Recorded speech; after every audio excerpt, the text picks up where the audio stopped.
Hapana, weka somewhere. Iko sawa, relax bro. Kwa nimeambiwa.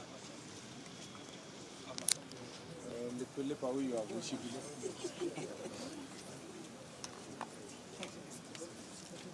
Okay. Yes. I'm good. How are you? Maybe you can start by addressing us on maybe the key issues. I will do a brief and then. Yeah, the key issues maybe that are touching on Muranga that you're coming from a security meeting. Yeah. And also we can also like to hear about the alcohol and illicit business in Muranga, but it is still present. Well, thank you very much.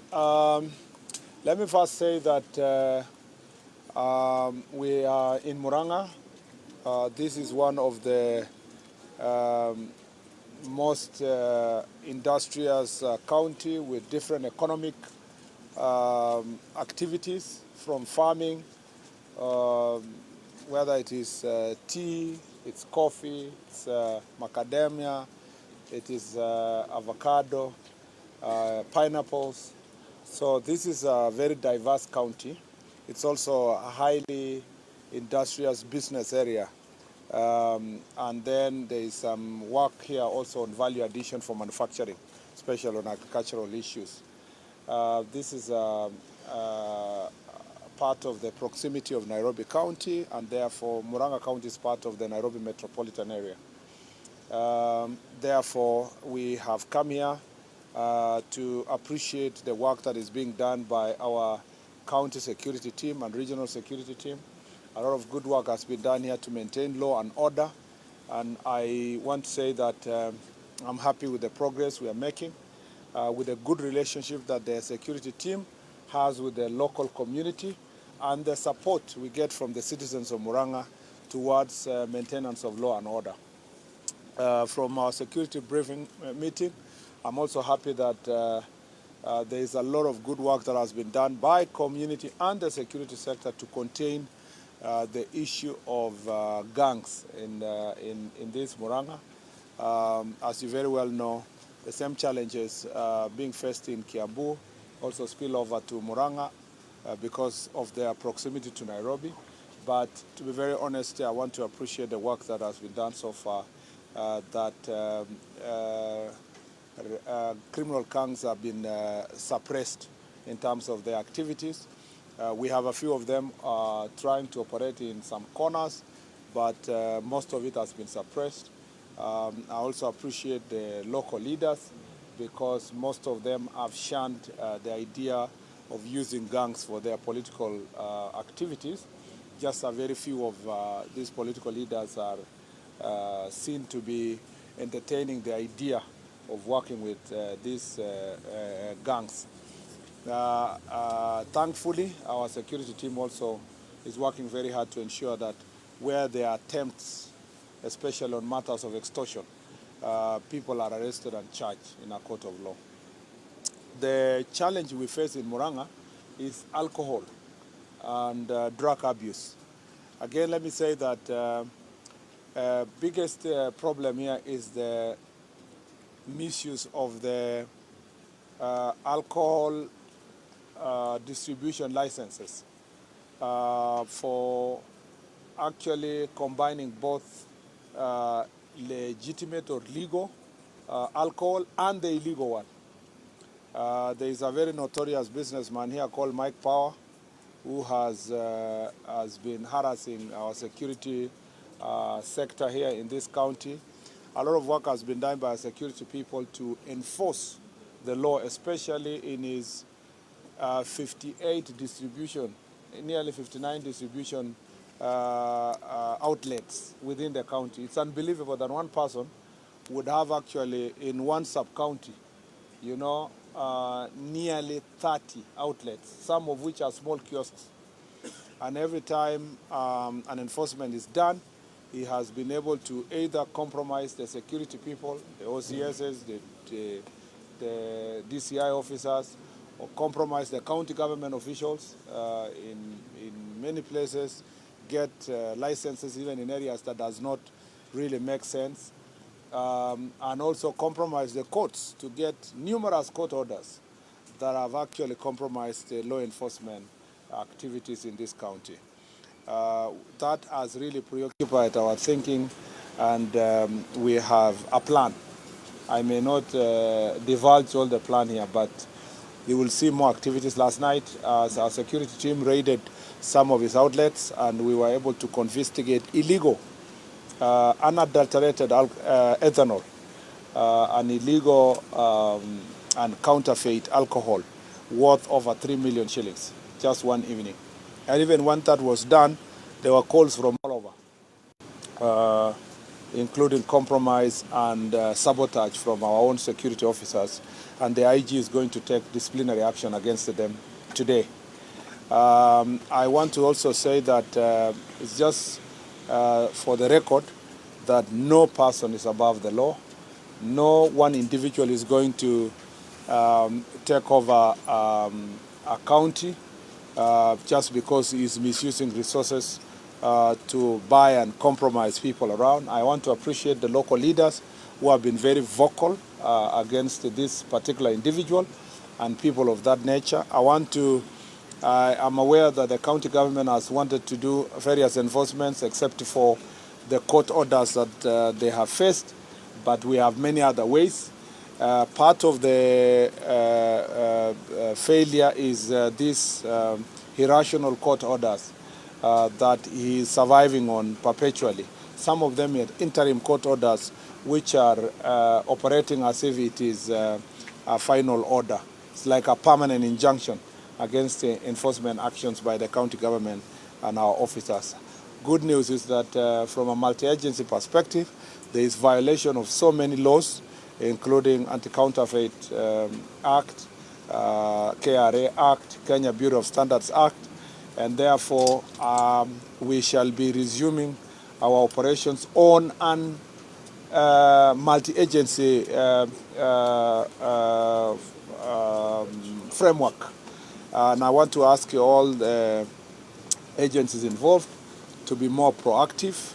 Officers who may be operating in this county and they are from the sister agencies, I will be asking the relevant cabinet secretaries and agencies to take legal action and administrative action against those officers, so that we have officers who will come here, work in a multi-agency form, work together with NACADA to make sure that we are enforcing the law, notwithstanding some of the orders that have been obtained against the county government.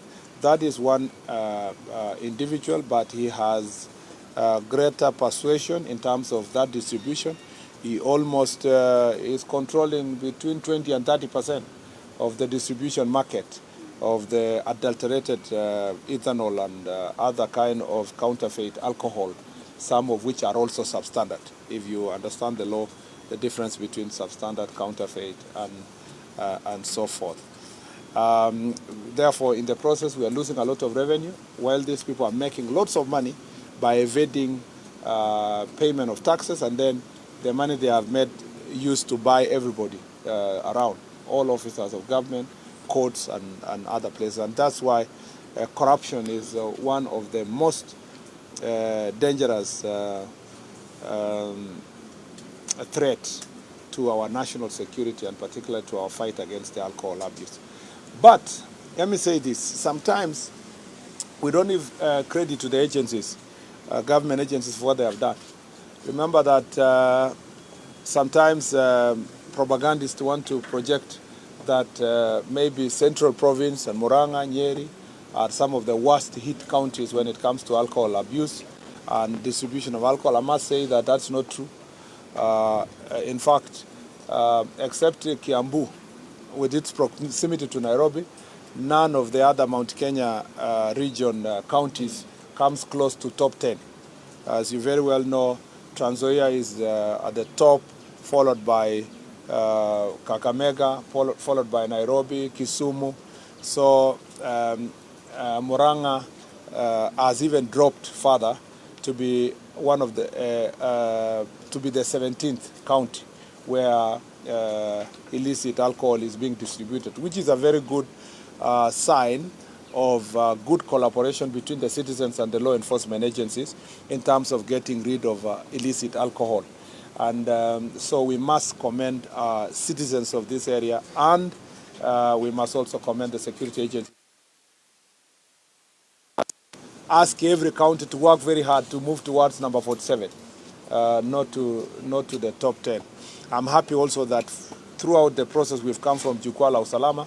The work that is happening in Trans Nzoia, which was number 1, is extremely commendable. I look forward to, in 3 months, seeing a significant drop in Trans Nzoia County, Nakuru, where it's also among the top, and the other counties. And when I finally go to Kakamega, we are going to do also further assessment to see how best we can combat this menace. So for the comfort of the people of this region, including this county, you have made significant progress, both the leaders, the people, and the security agencies towards curbing this illicit brew.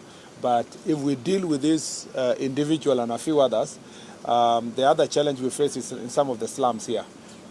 Slums here around Sabasaba area, problems around Kenol, and all the way to Thika also. Thika has some impact in terms of distribution of illicit alcohol here in the Muranga County.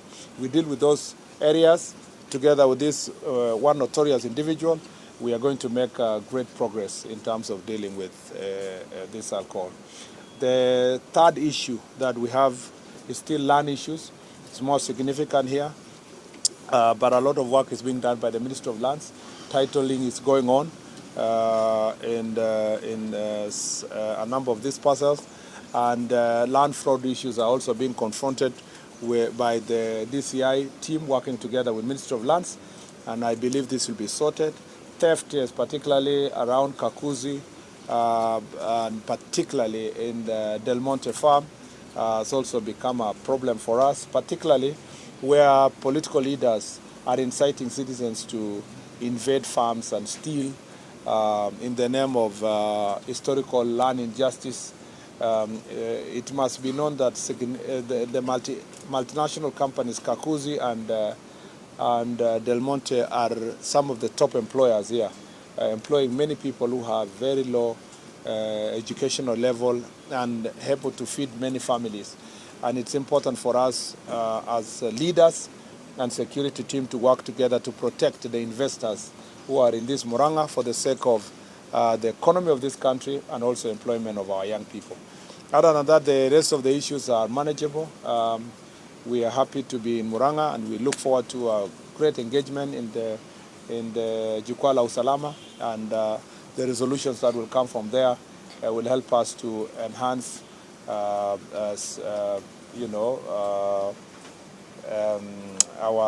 relations with locals here, and hopefully then we'll be able to make decisions that are going to make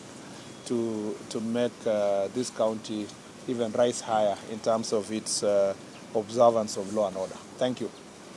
You mentioned... I'll take 3 questions. So fast. Let me introduce yourself. Sorry, my name is Wamboi Mwangi, Thank you, Wamboi. FMNTV. Yeah. You've mentioned Del Monte, and there has been raising issues of insecurity. Yes. Del Monte. When these youths steal pineapples from Del Monte, some of the Del Monte guards kill them. Yeah. Maybe in terms of shooting. Recently, we reported an issue whereby a vehicle actually ran over a youth who was stealing pineapples from them. Maybe we can talk about it. The rest of the issues, like watu wamekuwa wakipigwa visu sana, but that has been contained. Community has been able to contain that. But this issue of Del Monte has never been addressed. Yes, that's why I was saying that both ways. We continue imploring our security agencies to make sure that during enforcement, they continue observing human rights and the rights of the citizens. But also we want to ask the public that there's no justification for stealing in the first place. So you can't say that, you can't, for example, say youth who are peacefully stealing pineapples should be protected. There's nothing like that. In the first place, people should not go there to steal. People just go there to work. Don't put the security agencies in a position where they will have to commit, maybe they will have to use excess force in terms of enforcement. Because then in the process, sometimes people are run over because the police guys or or enforcement guy is trying to run away from high-rate mob. You remember that one of our cars, or the security cars, was also burned in the process within the Del Monte. This issue should not be there. And that's why I'm saying I implore upon leaders, those elected, those pursuing positions, opinion leaders, let us not normalize theft.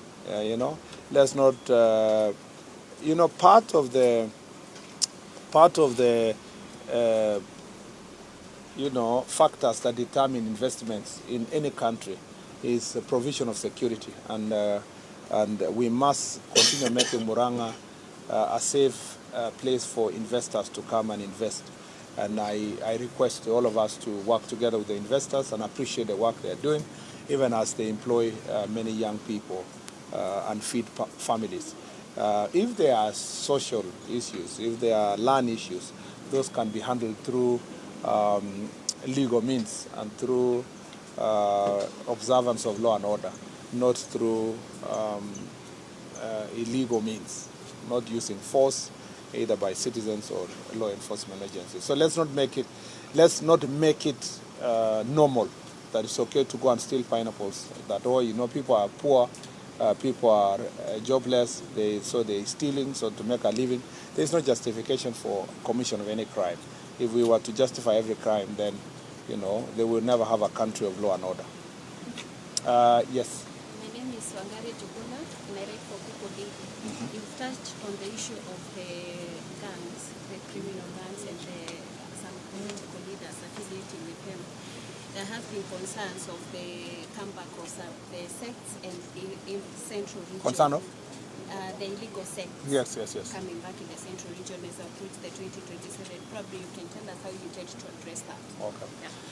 No, just basically this use of political gangs.